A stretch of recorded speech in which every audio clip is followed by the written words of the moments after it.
Hey nerds, Farmer Jesse here. Welcome to Growers Daily, your daily dose of ecological farming insight. It is Tuesday, January 14th, 2025, and today we're talking about what we really lost when we stopped using fire as a tool. Does sweet corn ruin popcorn? And soil block versus the world of seed starting. So let's do it.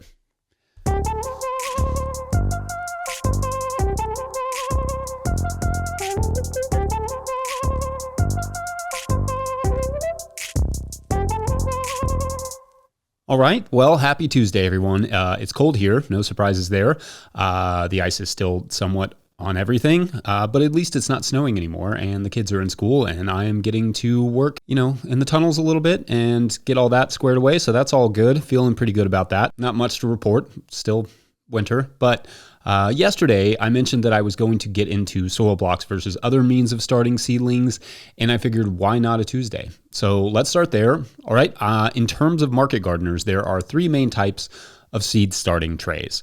Four if you count the paper pot, but let's leave that for its own segment another time because it's not just a seed starting mechanism, but a pricey planting system as well.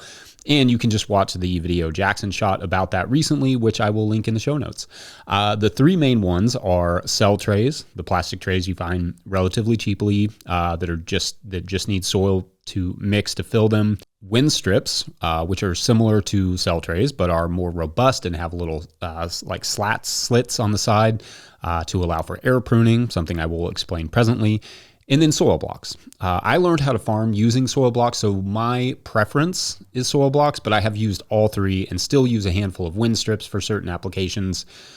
Let's talk about what soil blocks are to start and how they're made, because that will make it easier to compare them to the others. For soil blocks, you have to start with a decent soil mix. Honestly, you need to start with a decent soil mix for all of them, but with soil blocks, it's essential so that the mix actually holds together.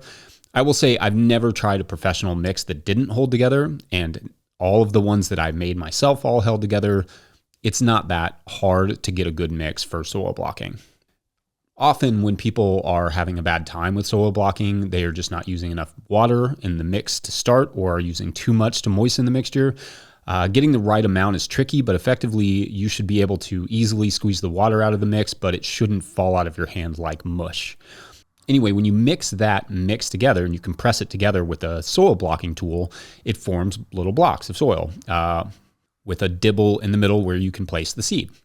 You usually can do this on a 10 by 20 inch tray that you can either build or buy from places like Johnny Selected Seeds. Blocks use a lot of soil mix and they are very heavy. So you do need a decently stable thing to put them on. And physically, soil blocks are very demanding and slower to make depending on which blocker you use. But for us, we consider them part of our fertility management. So it's worth it. Imagine that making soil blocks is part of your composting regimen, and then it doesn't feel like quite as much work when you're actually making the blocks. Each tray takes me about 90 seconds or less to make, so it's not a big deal for me. If I was doing thousands and thousands of trays, well, actually, they make soil blocking machines, so I'd probably just buy one of those, but I wouldn't be able to really do that by hand. That would be quite a lot of work. In the season, we probably do several hundred trays, but not thousands. But I'm digressing. The advantage of cell trays, by contrast, is that they're fast to fill up and fast to seed, especially with a vacuum seeder or drop seeder. Soil blocks do not yet have a great method for drop seeding or vacuum seeding, though I am hopeful Swift Blocker will make one at some point. Those same attributes apply to the wind strips, but the wind strips, unlike cell trays, offer some amount of air pruning, meaning they have little slots in the sides that stop the roots from endlessly circling around the root ball and wearing the plant out. For both wind strips and cells, you also have to think about popping, literally popping the plugs out, whereas with soil blocks, you can just pull them off the tray. There's no popping needed. Popping adds a whole other step to the process. Though with the right tool, a popper, it's not that bad. One place cell trays and wind strips definitely are better than soil blocks is that they are easier to carry around. I have a system for carrying 3 trays of soil blocks at once, but any more than that, and it's not really possible without crushing the plants. I mean, I usually just throw them all in my wheelbarrow anyway to take them to the field, so it's not a big issue I run into a lot, but there are definitely times when I need to carry more than I can carry, and it requires multiple trips. So, that's an advantage to cell trays is you can easily carry 4 of those with 2 in each hand. Roots do touch in soil blocks more than others, but that's really only a problem with certain crops like cucurbits. So for those, I use the wind strips. People ask if the blocks all melt together, and they do not. I do a demo every year where I make a fresh soil block and I toss it in the air immediately and water it immediately to demonstrate. Now, you don't want to like heavy shower them right off the bat, but if you miss them lightly for a day, you're good to go. The water's not going to like beat them down too badly. Also, there is not a dangerous level of compaction so long as you are using a good mix with a sufficient aeration element and keeping them adequately moist. They seem to require more water than cells, the soil blocks do, but I find the wind strips dry out faster than both of those with overhead watering. All of those work fine with bottom watering, but if you're just overhead watering, soil blocks need a little bit more water than the other two. Wind strips can dry out very easily though. And it's sometimes hard to even notice because it's underneath where all those slots, those little slats are. Or slots or slits, I don't know what to call them. Soil blocks also need less hardening off in my experience before you put them out into the soil, though hardening off is still a good idea no matter how you start your plants if you can. Anyway, there's more I can say, but this is going to be a long show already, so I'll save it for later, or maybe just get all your questions in about soil blocks and I'll try and bust them out on Friday. The thing that everyone will learn about farming is that there is no one perfect system or tool. There are just systems that work for you. For me, I've been soil blocking for nearly 16 years and it works great. I love it. I've always loved it. I like the quality of the plants and adding so much mixture to the garden every season to improve the soil. Anyway, what do you all use? Let me know. Otherwise, up next, I get to talk more about popcorn because this job rules sometimes. BRB.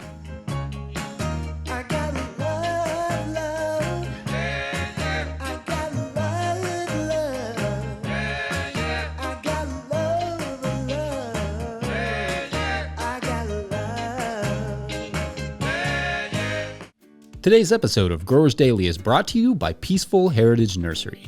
If you're looking for hardy and resilient fruit trees, berry plants, or pawpaw trees, then check out Peaceful Heritage Nursery. Peaceful Heritage Nursery LLC is a mail-order nursery shipping premium quality fruit trees and berry plants across the USA. They specialize in resilient, non-GMO plant genetics for small growers. Their diverse selection includes berries, cold hardy figs, passion fruit, gumi, mulberry, and much more. They're famous for their diverse selection of premium quality grafted pawpaw trees.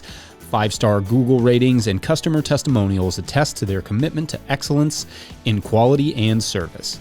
Find them at peacefulheritage.com and join their mailing list. Once again, find them at peacefulheritage.com. Use the promo code NOTILL, all caps, one word, for 10% off your first order.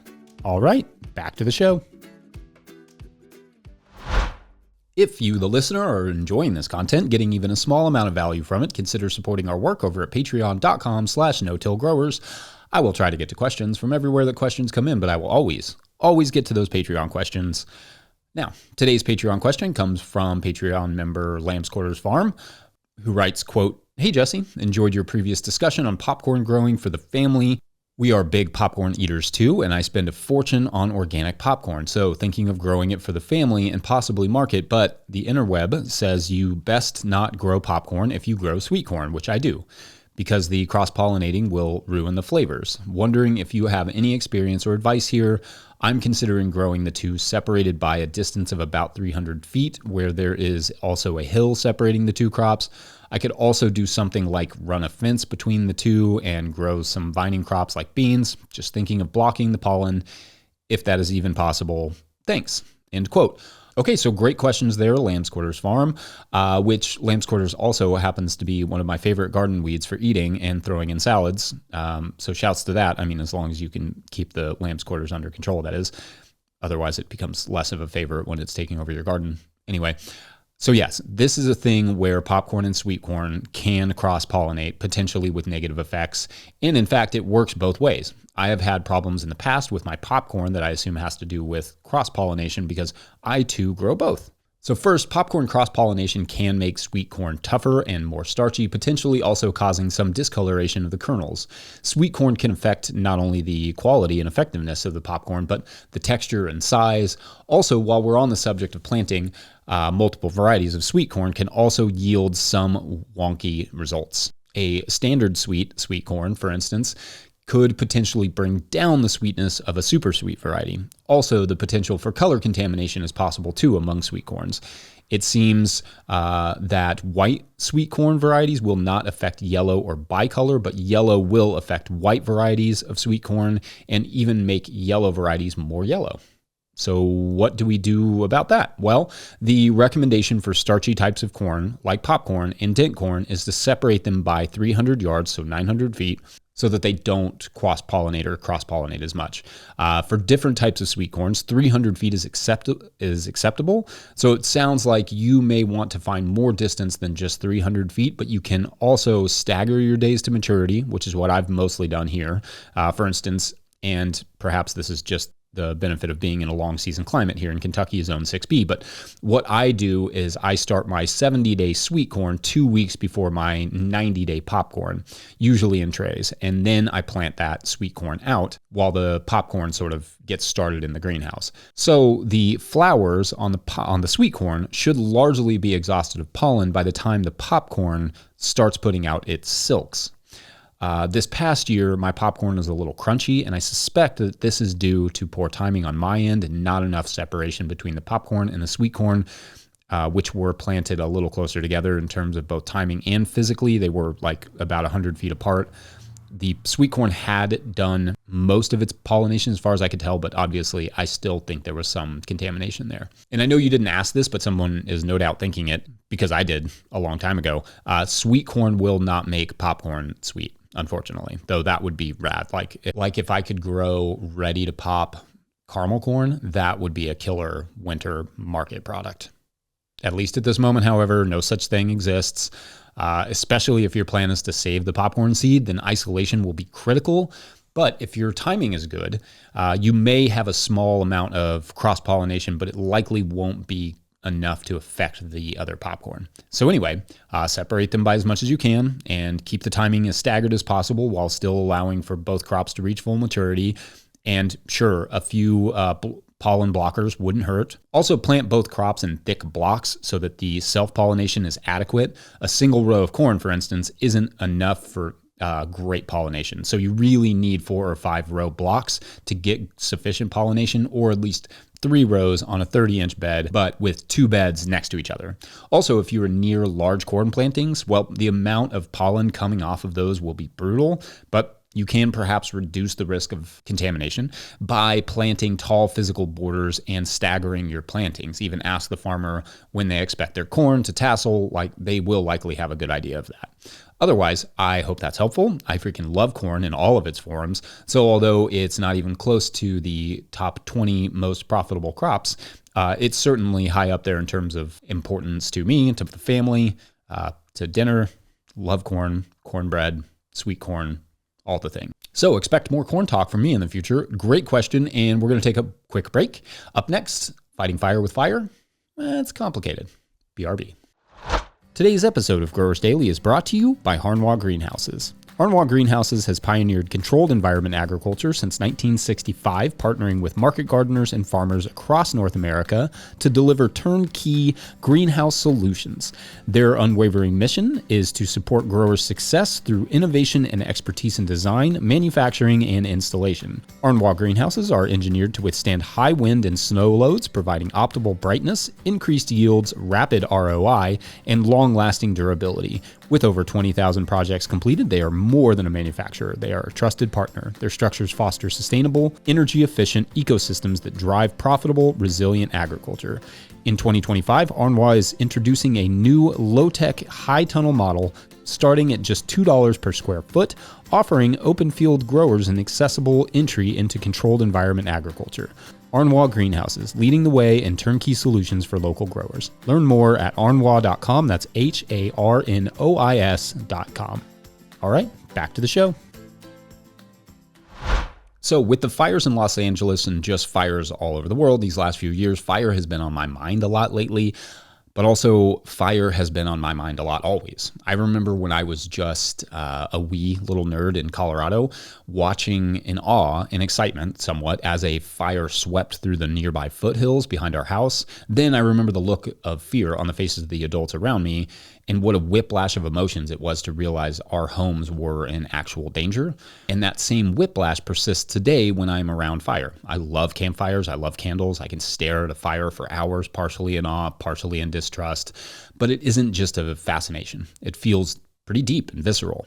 The thing is, we all have a very ancient relationship to fire. All of us, pretty much no matter where our ancestry is from the Pyrenees Mountains to Africa to Indigenous America, the Middle East, or Aboriginal Australia, Japan, all over the planet, history was flush with indigenous cultures utilizing fire as a hunting tool, as an agricultural tool, as land management tool, as a tool against fire itself.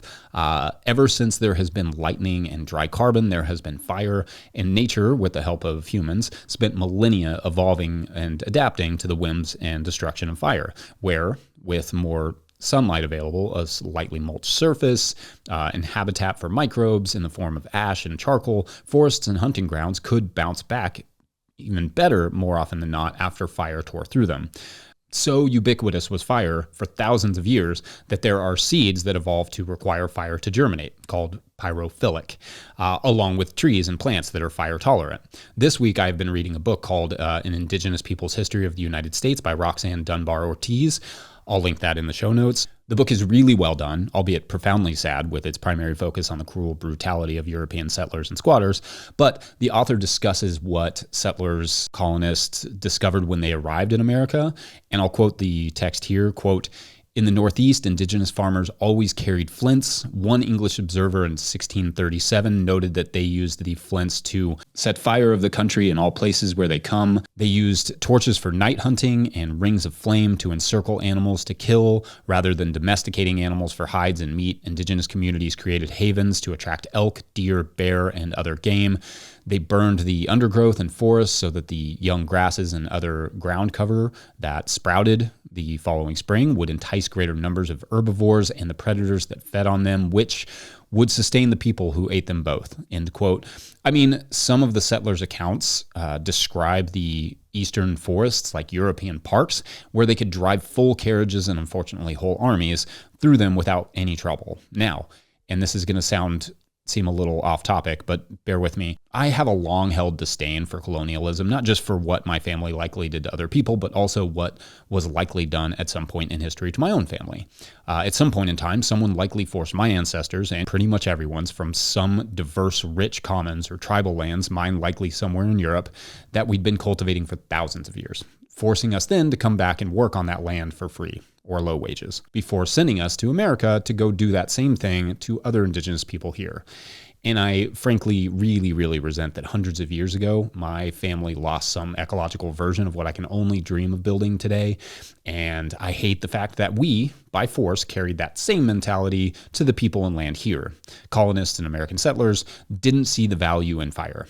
It was even outlawed in many areas to, as the Spanish once put it, quote, "uproot this very harmful practice of setting fire to pasture land," end quote. And therefore, societies were set up without fire in mind, including modern-day America. The thing is, when you think in terms of the private property ownership that is inherent in colonization, employing a land management tool like fire that does not always respect land deeds is practically inconceivable to most people.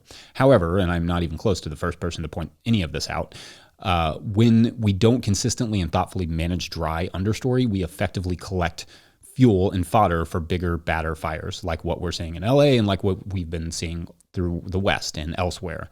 There are policies that support prescribed burns, to be sure. There are smart and organized groups that do them legally, including indigenous people who, albeit on an entirely inadequate scale, still sometimes get to practice traditional controlled burns today. And to be sure, fire is as culturally significant as it is practical. Some groups and officials, even rightfully, consult and work with the indigenous groups in those areas on burns, as they should, for the cultural importance of fires to tribes, but also that indigenous knowledge of how to use them properly and safely. To protect larger areas from forest fires, the U.S. Forest Service intentionally burns over 1 million acres per year. But it's hard to pick and choose where fire is used and where it isn't, especially in dry climates, because fire is fire. and can get out, making it really difficult to manage some land with fire and some without it. Fire is just going to chase the fuel, the dry carbon, regardless of fence borders paid for and registered by your county clerk. In 2022, there was a legal prescribed burn from the U.S. Forest Service that got loose and caused the biggest wildfire in New Mexico's recorded history. That same year, a federal official overseeing a prescribed burn, which burned some fences and about 20 acres in Oregon of someone else's property, that person was arrested, a government official, for trying to save people. Anyway, simultaneously, these millions of acres of prescribed burns have likely saved countless lives in structures and forests from massive unintentional wildfires. Again, the idea that we can pick and choose our relationship with fire is it's misguided and dangerous. It's either prescribed burns or time bombs. And the more prescribed burns, the fewer that can get out, the fewer time bombs. Anyway, I love to keep exploring this idea of prescribed burns and land management, if you will permit me in the future, because, well, we can reduce the power of these fires, support the tribes for whom prescribed burns are not only a part of their cultures, but also tribes who have been doing this for thousands of years and passing down that knowledge. And also a relationship to fire is a relationship that we all need to perhaps, oh dear, forgive me for this word, but we all need to rekindle. Anyway, I don't live in the West where you all are living these conversations. So I look forward to hearing your thoughts and perspectives, and of course, sending love to LA and hoping we can devise better fire management policies and strategies in the future that prevent people from losing their homes and their livelihoods and lives. It's heartbreaking, and I'm sorry for it.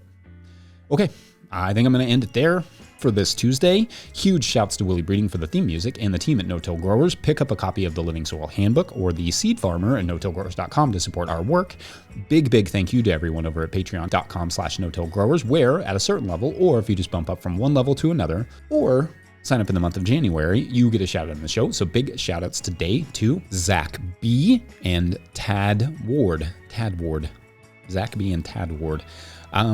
So Zach and Tad are a duo that they were driving a food truck across the United States, stopping at farms and having these events, these really cool, events, and biodiesel food truck, naturally.